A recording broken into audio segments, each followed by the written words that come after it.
Bem-vindos, pessoal, ao canal Aqui Por Aí. Desde que a gente veio morar aqui em Portugal, uma das perguntas que eu mais recebo é com qual visto a gente veio para cá. Então, no vídeo de hoje, eu vou falar um pouquinho sobre esse assunto, sobre quais são os vistos disponíveis para morar em Portugal, qual foi o que a gente escolheu e por quê, e um pouquinho de como foi esse processo. Então, se você tem interesse nesse assunto, não sai daí.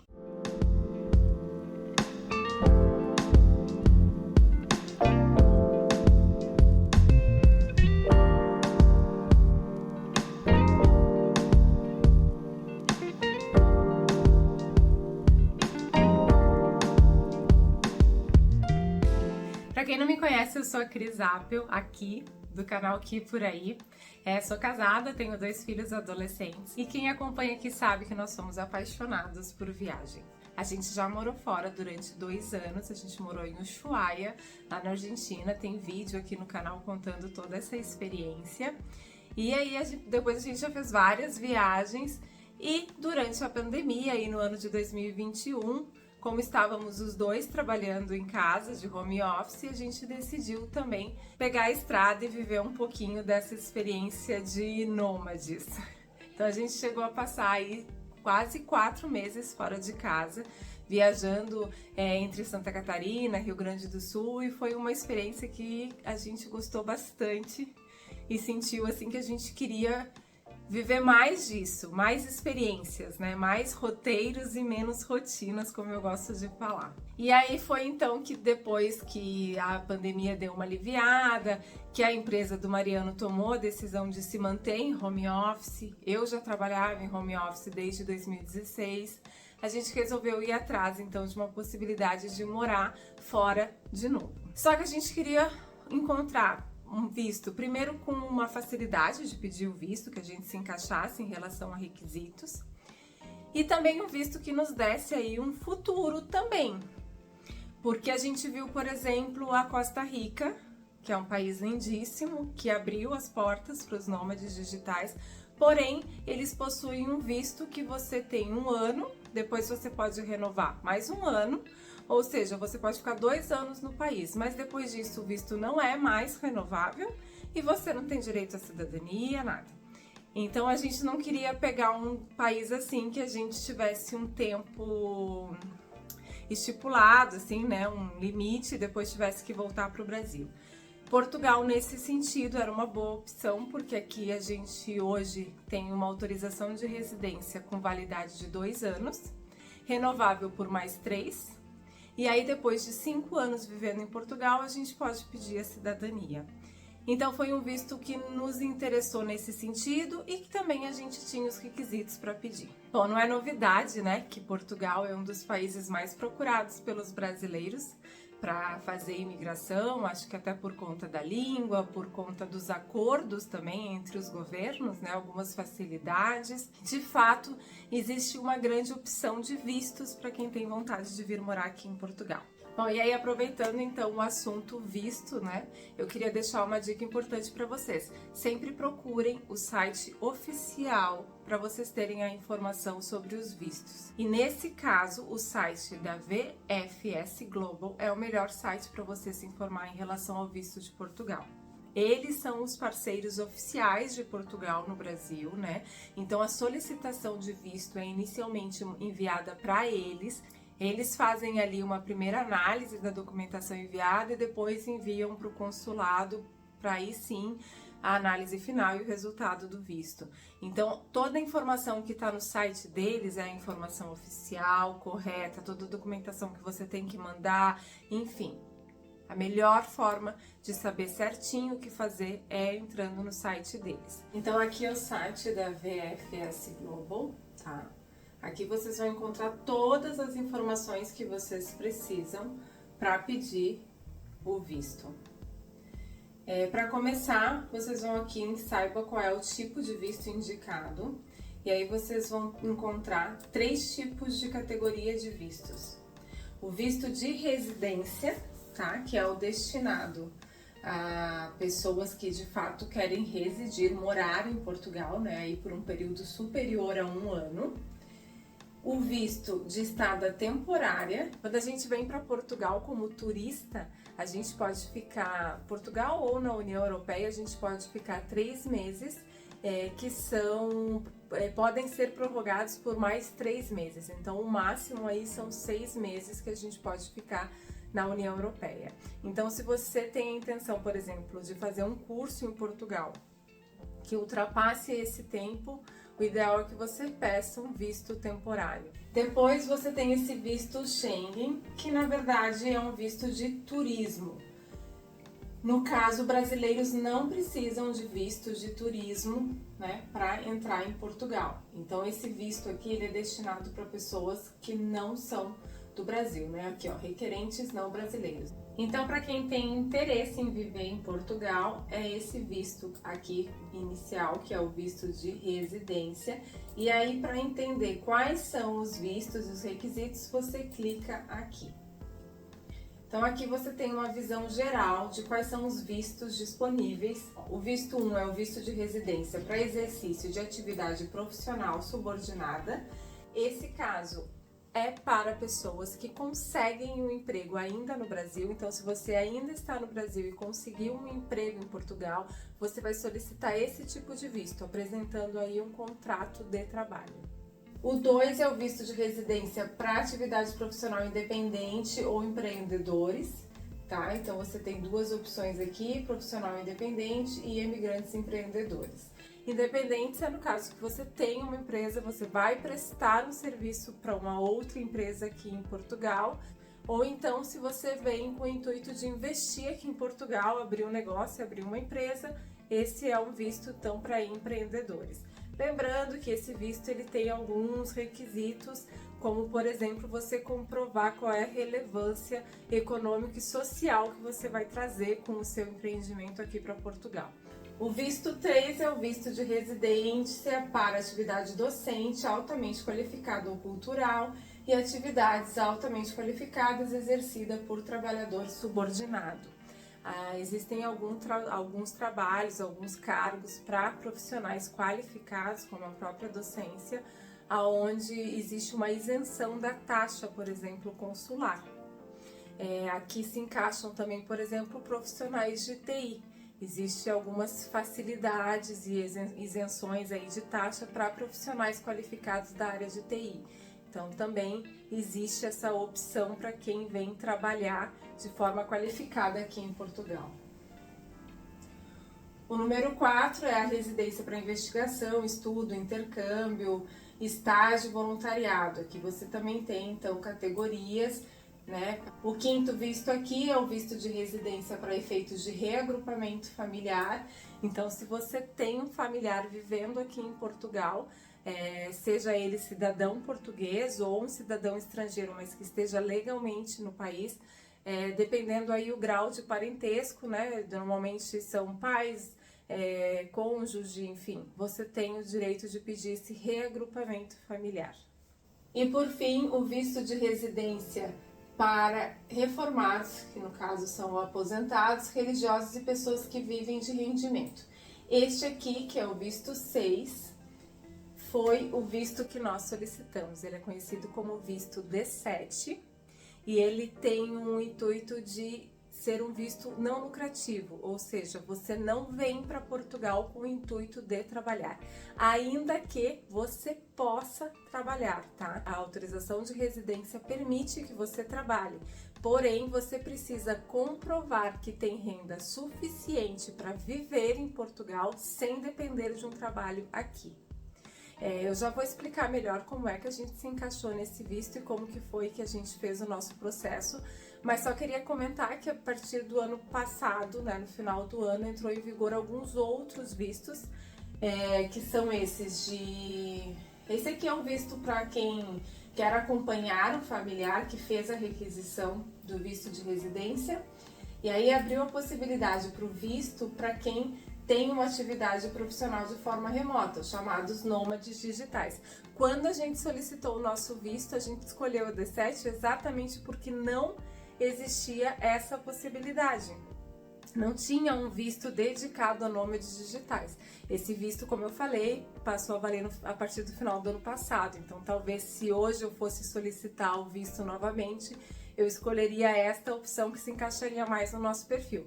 Como não existia, nós pedimos o D7 e eu já vou explicar melhor.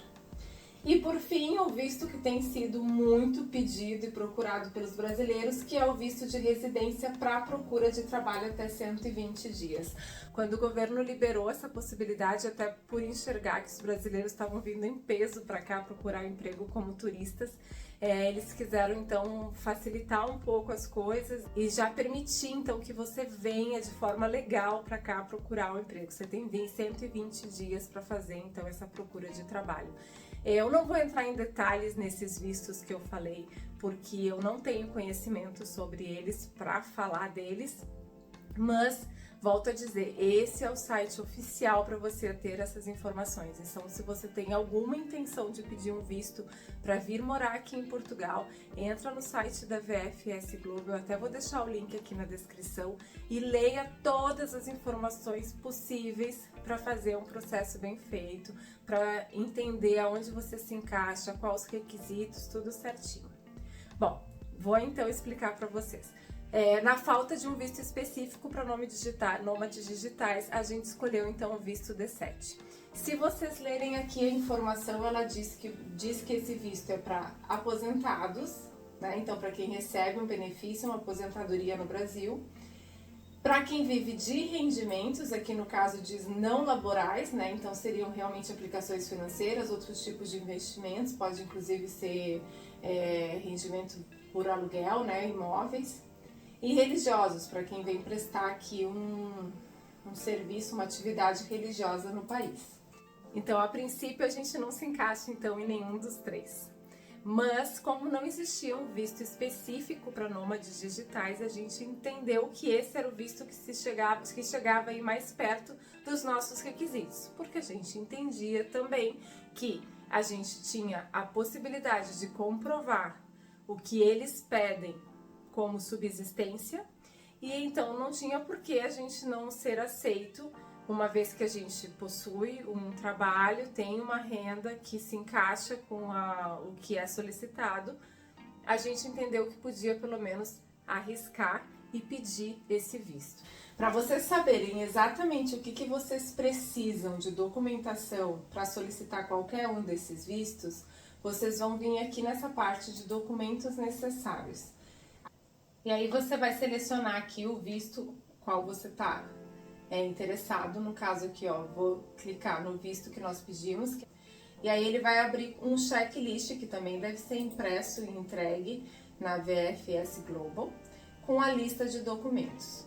Aqui no começo, então, os dados, né? Nome, apelido, que é o sobrenome no caso, endereço, enfim, o motivo para o deslocamento a Portugal.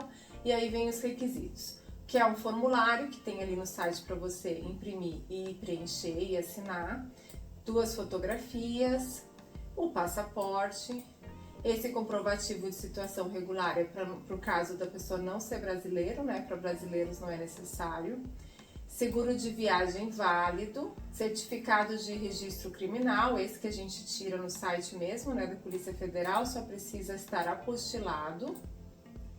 O requerimento para consulta do registro criminal português, também é um formulário que tem no site para você imprimir e assinar.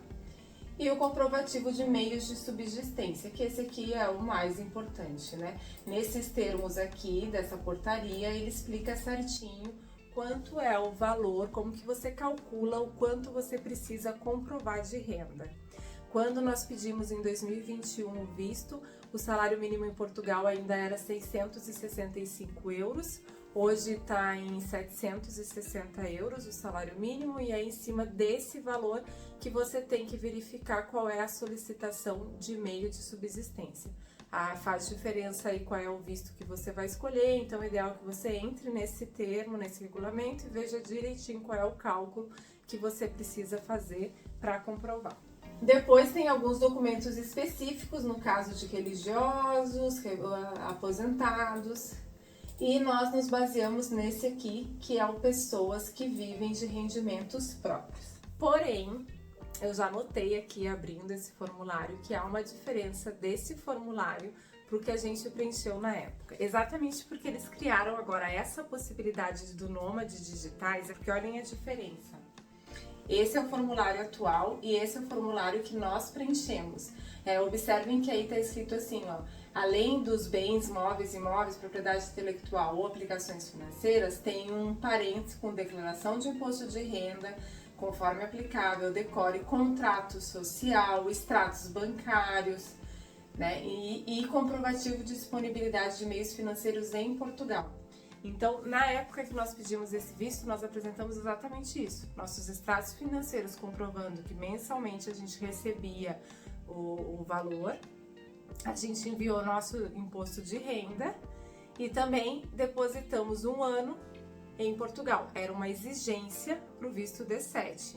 Depois existe aqui um acordo, né, entre os cidadãos de países com língua portuguesa, que eles ficam dispensados do seguro, meio de subsistência e título de transporte de regresso, no caso de algum cidadão, seja cidadão português ou estrangeiro que viva legalmente em Portugal, que ele se responsabilize então pela alimentação, alojamento, enfim, que é a chamada carta convite. Nós tínhamos também essa carta convite, porque meu pai e a esposa já vivem aqui em Portugal já há 3 anos, então eles fizeram para nós essa carta convite, mas não é um requisito obrigatório, tá? Não é que o visto só foi aceito por causa da carta convite, é obrigatório porque eu participo de alguns grupos de pessoas que pediram o visto D7 e conheço outros casos de pessoas que pediram o visto na mesma condição com a gente, né, de trabalho à distância, com contrato social, recebendo da mesma maneira que a gente recebe, e eles não tinham essa carta convite, utilizaram inclusive como comprovante de alojamento a reserva de Airbnb ou hotel e conseguiram ter o visto aprovado. Então a carta convite pode ajudar, claro, eu acredito que ajude sim, mas não é um requisito obrigatório nem determinante para aprovação do visto ou não. Bom, e aí depois aqui você tem também as informações das taxas consulares, elas andaram subindo também, eu não me recordo exatamente quanto a gente pagou, mas foi menos do que esse valor. Mas aqui você encontra essa informação da taxa, do banco onde você tem que depositar, que isso aqui tem que ser feito antes de enviar o pedido da documentação. Aqui também você encontra o prazo de processamento, ó. Leva em média de 60 dias para obter uma opinião do Serviço de Estrangeiros e Fronteiras. E aqui você tem então os formulários para pedido de visto, onde você pode baixar para imprimir e assinar. E foi isso. A gente pediu então esse visto D7 na falta de outro visto na época que atendesse aí os nossos requisitos. Então, se vocês têm interesse de vir morar em Portugal, pesquisem bem, leiam bem. Mais uma vez, leiam no site oficial, leiam tudo que vocês puderem. Vejam sim outras experiências, mas encaixem aí o que vale para vocês, o que não. Porque também se eu tivesse levado em consideração muitas coisas que eu li e vi, eu não teria pedido visto. Porque eu cheguei a ouvir de pessoas que não era possível pedir o visto D7 tendo um trabalho, e sim só se eu tivesse uma renda passiva, que não era o nosso caso. Mas mesmo assim eu acreditei sim que era possível, fazia sentido para mim, então nós juntamos toda aquela documentação, tudo certinho, enviamos para o consulado e no fim deu tudo certo. Explicando só um pouquinho como foi esse processo, a gente encaminhou via Sedex para a VFS Global no dia 9 de dezembro os nossos documentos, né? Eles já teve uma época que eles faziam isso presencial, atualmente é via correio, você monta então toda a documentação e envia por Sedex para eles. No dia 10 de dezembro eu confirmei no site dos Correios que o envelope havia sido entregue, e aí nós ficamos aguardando então algum retorno da VFS Global ou do consulado. No dia 16 de dezembro, 6 dias depois, a gente recebeu a confirmação de que os nossos documentos já tinham seguido para o consulado, ou seja, a VFS Global já tinha feito aquela primeira conferência, viu que toda a documentação estava completa e enviaram para o consulado, que é onde de fato o processo vai ser analisado. No dia 17 de dezembro, a gente recebeu uma informação de que o consulado já estava em posse e que eles iam iniciar então a análise. Aí já vem o número também de processo, caso você precise fazer alguma consulta. Mas a partir daí a gente já não conseguiu mais nenhuma atualização mesmo com esse código a gente colocava até no site, mas não vinha nenhuma atualização, ele estava sempre em análise. Eu acredito que você vai ter só uma notícia aí antes de um sim ou não, se tiver a necessidade de incluir mais documentos, se forem te pedir alguma coisa adicional. Se não, tem que aguardar. Depois do dia 17 de dezembro, a gente só foi ter notícia então do processo no dia 23 de fevereiro, quando a gente recebeu um e-mail avisando que já havia uma resposta e que o consulado já tinha devolvido então toda a documentação e o resultado para a VFS Global. Mas também não sabíamos qual era esse resultado, não constava no site, eles não davam informação, a gente teve que aguardar mais uma vez. Mas aí no dia seguinte, dia 24/2, a gente recebeu um aviso de que o passaporte havia sido enviado então para o nosso endereço com o resultado. E no dia 25 a gente recebeu um envelopinho do consulado com o passaporte dentro, nem veio nenhuma cartinha, não veio nada, mas aí tava lá, grudadinho visto. Ele tem uma validade de 120 dias, que é o tempo que você tem aí então para entrar em Portugal e finalizar esse processo. Esse primeiro visto é só uma autorização mesmo para você entrar em Portugal e aí agendar uma entrevista no CEF. Normalmente o visto já vem com essa entrevista agendada, no nosso caso não veio, então quando a gente chegou em Portugal a gente entrou em contato com o CEF, agendou a entrevista do Mariano inicialmente, ele fez a entrevista, recebeu a autorização de residência e depois, posteriormente, fomos eu e os meninos fazer então o reagrupamento familiar e também em seguida já estávamos todos aí com autorização de residência. É isso, pessoal, é um processo longo, são vários documentos, então eu não quis entrar em detalhes nesse vídeo para não ficar um vídeo muito grande.